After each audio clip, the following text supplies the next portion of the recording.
G'day folks, Ben from Snowy's today with the Dometic Cook Pro Deluxe 2-burner stove. Hit it. This is a really well equipped 2-burner stove with a large cooking service, interchangeable pot stands and cooking plates, and its very own coffee pot stand.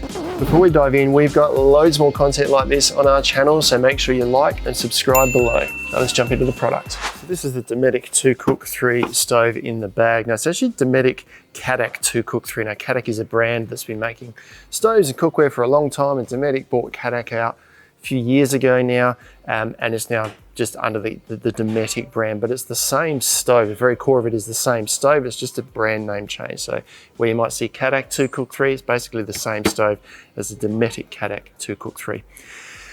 Now this is how it looks when you buy it. Weighs about 6.5 kilos. In its bag measures about 59 by 35 by about 12 high. And when you buy it first up, this hose here does come tucked in underneath the bottom of the stove. In me packing this up today, I found that a little bit fiddly to put that back in there. Can be done, but it's probably easier just to store this one separately, maybe keep it with your gas bottle. We'll start with what comes in the bag. Now it's quite a neat bag that tucks quite a few things inside here, and it fits quite neatly around the stove. So open it up first, you see you've got the stove here. Now that hose can tuck in underneath this panel here if you want. That's how it comes from you, but it's easier, I found, just to leave it out. So I'll just put the stove down underneath the carry bag for now. And then inside this carry bag here, a bit of a direction on the top on how to pack it all back in.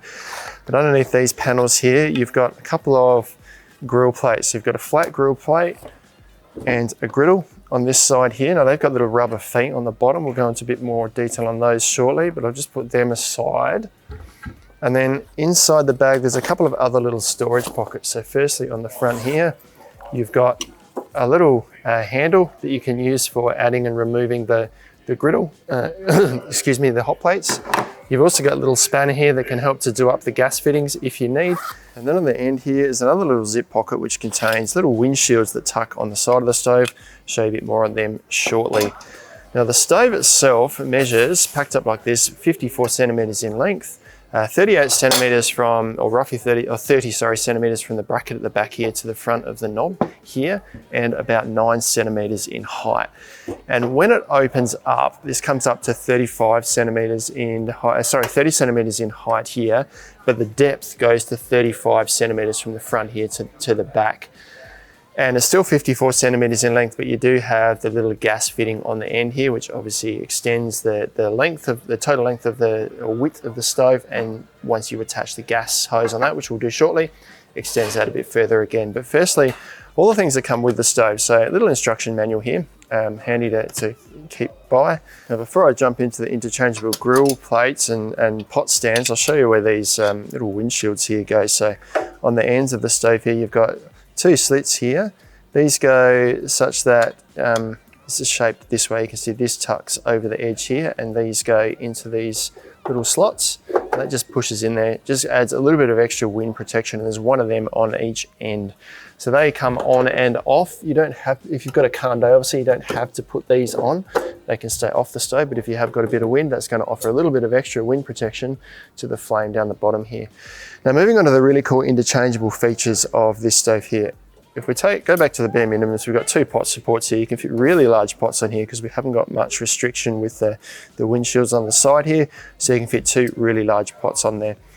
If you've got a small pot or a coffee pot that you're using, you get this little coffee pot stand included, and that just sits on top of the pot stand there. It's got little notches there that will just sit down over these edges to stop it spinning around. You've now got a surface that you can fit a smaller pot or a coffee pot on, because without that, this area is too big. So you can put a coffee pot on there, or if you've got a small pot for milk, or even if you're heating stuff up in a stainless steel mug or something, you can utilize that feature. If you want to cook directly on here, like a barbecue plate or a grill, you've got these 2 options here. So you've got a ceramic coated, and these feel like an aluminium. They don't specify anywhere, but it feels like an aluminium ceramic coated grill there. And these just sit, let's put that one there for now. These just sit on top of here. There's little corners here, and there's rubber feet on the bottom of each of these grill plates here. So it fits really neatly and securely, doesn't sort of clank around, feels quite nice.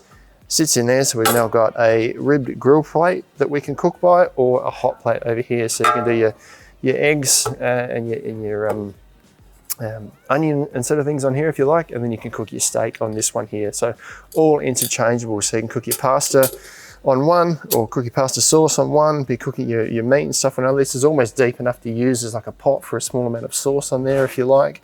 So really versatile cooking options with the 2 Cook 3 stove here. Now to make it even easier to interchange these while you're cooking, you get this handle here. Now these work with these hot plates here, so you've got this it'll sort of insert on the front of each of these hot plates here. So this handle goes in here and tucks in, and it just loops over. You can see it's got a bit of an L shape there, and it tucks into this ridge here, so it sits quite securely. So you've now turned that into a fry pan, so you can add and remove these as you please on and off the stove. So you can take this off while it's hot, put it aside. It's got the rubber feet, so you can put it down on a reasonably heat-proof surface and serve straight off of that, and then put your pot support back on there if you like. So that's just another really handy feature that's all included with the stove, and it feels like a nice sturdy little handle here. It's definitely not an afterthought. Now in terms of cleaning the stove, once you've done with your cooking, really easy obviously, because all of this comes off and you've got this surface here to easily wipe up and clean up. Now on materials, this is a stainless steel surface here, so really easy to clean and scrub if you like. The burners are quite sort of well contained in terms of the small holes being underneath here, so they're easy to clean up if they do get dirty. This top here is a powder coated steel, and the rest of it is a heavy duty durable plastic, and obviously reasonably heat proof plastic. Even this black section around here is a nice lightweight but durable plastic. Going to be reasonably heat proof so that it can withstand the heat from this here, but the flame's obviously a long way from this plastic here, so there's no concerns there at all. And the handles and things on the front also are plastic, but I'll jump down and talk about these a little bit more now. These are really positive, probably the most positive or sort of easiest and best quality sort of knobs I've seen on a stove. They operate really smoothly. They don't feel like they're on an angle. Sometimes gas stoves are kind of, it feels a bit funny when you turn it and they don't quite stick out straight, but these work really well. You just push it in, give it a spin, and it's really positive.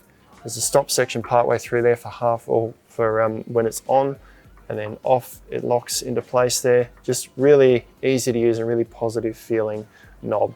And next to that, for each burner, is a Piezo ignition. So you see you've got a Piezo on this side, and if you have a look at the other side over here as well, we've also got a Piezo for the burner on this side here. And in the middle here, there's just a little push stud, a little bit like just a stud you'd have on your clothes, but that just works with the latch here. This section in the middle here just pushes over the top of this and locks it in place. Really simple to use latch there. I can't shut that down right now because the windshields on the side stop that from closing, but this is a positive and functional latch that's really easy to use, not clunky at all. Now we'll connect the stove up now. So this is the hose that comes with it. So on one end you've got the new LCC 27 gas fitting that goes on to the gas bottle. We'll connect that shortly. On this end, we've got this little feature here which allows us to tighten this by hand, or we can use the included spanner to tighten this up on the stove. This is really useful because you don't need the spanner obviously, but if you have that slid over the top of the fitting there, you can't tighten that up on there. So I need to actually hang this over the side of the bench here, get this started, and then I can use the spanner to tighten that if I like, or I can slide this over the top and then use this to tighten it up. So that's now firm now. I do that tight, but I can now slide this back and then push it back over the top of the bench here, but that will need to sit further down the hose there. But sliding it down means obviously that we can keep it out of the way. Now obviously before we light any gas stoves, we'd want to connect the fitting, check the fittings to make sure there is no gas leakage there. But we'll come down to our gas bottle here, which now has the new LCC 27 valve on there. This now has a check valve in here, so when you turn this on, no gas can come out with this new valve on here. It's a much safer valve to use, and this makes it really easy to do up. So all we do is push this in here, tighten this over the top. That'll open the check valve inside, and then when we open this, gas will now flow into the system there. So that's connected. So this is a new system in Australia in 2023. Much easier to use than the old POL. Now when you first connect this, you might need to give the system a few seconds for the gas to run through the hose and into the burner. So when you first turn this on, you might need to press this a few times. I did get this lit before, so I think there's gas coming through the system now, so this should light straight away. Now the lighter, I'm gonna turn the gas knob here around to the little lightning bolt here. There's a lightning bolt on the gas knob and a lightning bolt on our Piezo ignition here, and then I'm gonna press this straight away. So turn that around, press that, and that burner there has now lit up. Really quiet, doesn't make much sound at all. I can just hear a little bit of a hissing sound. I'll adjust this down. You can see that. It's really easy to adjust. It's quite good to go from high to low. Really easy to use. There is a point there where it looks like it gets to sort of 3/4 of the way around. That doesn't seem to make much difference in that last bit there. But there's a reasonable amount of adjustment there. Dometic don't specify a BTU for each burner here. They say it's 14.4 millijoules per hour of heat input or something they specify in the manual. It can be really hard to convert that to BTUs. And about 294 grams per hour it consumes when both of these are on full like this. So, but in terms of how hot it feels, I suppose, if I put my hands up above here and hold them about here, it feels nice and warm. It's cold in here today and that's warming my hands up nicely, but I wouldn't want to get too much closer than about there before it starts to feel like it's going to burn me. So look, it's hard to know without actually having a BTU rating, comparing it to other stoves in the market, but I would say this is plenty of heat for just about any type of cooking. It goes right down low for simmering sauces, up high for boiling water, searing steaks, and pretty much cooking anything really. So really versatile sort of range of cooking, a versatile amount of heat, and also spread of heat that comes out of this stove here. So that is the Dometic Cadac. I think we'll see the Cadac name drop out of it, but the Dometic Cadac 2 Cook Pro Deluxe 2-burner stove. Probably one of the best equipped and well put together 2-burner stoves for the camping market that I have seen. Really versatile options. Cook just about anything you want. It's the only cooking solution you need for your campsite. Check these out online at snowies.com.au.